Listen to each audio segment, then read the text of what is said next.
Committee this morning. This is Secretary Gates' first appearance before this committee as Secretary of Defense. Increasing the number of U.S. forces in Iraq is flawed strategy because it is based on a false premise that there is a military solution to the violence and instability in Iraq, when what is needed is a political solution among the Iraqi leaders and factions.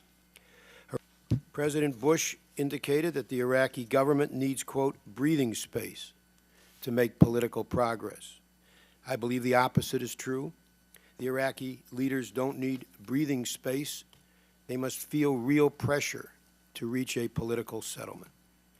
President Bush also said the Iraqis have set benchmarks for themselves, correct? Given the fact that the Iraqi government has already lost the support. Mr. Chairman, and I join you in welcoming our witnesses here today, and I'm very pleased to serve again. I commend the President for recognizing the mistakes of the past and for outlining new steps on the military, economic, and political fronts. I believe that together these moves will give the Iraqis and America the best chance of success.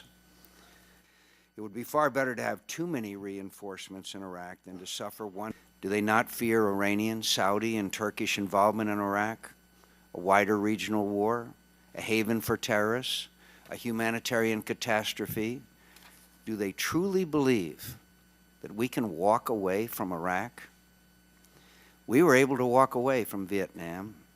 If we walk away from Iraq, we'll be back, possibly in the context of a wider war in the world's most volatile region.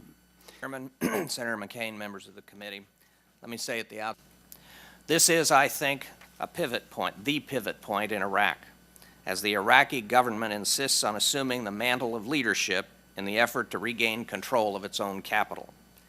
I want you to know that the timetable for the introduction of additional U.S. forces will provide ample opportunity early on and before many of the additional U.S. troops arrive in Iraq to evaluate the progress of this endeavor and whether the Iraqis are fulfilling their commitments to us.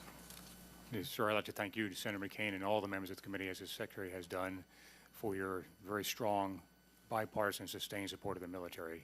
We appreciate it.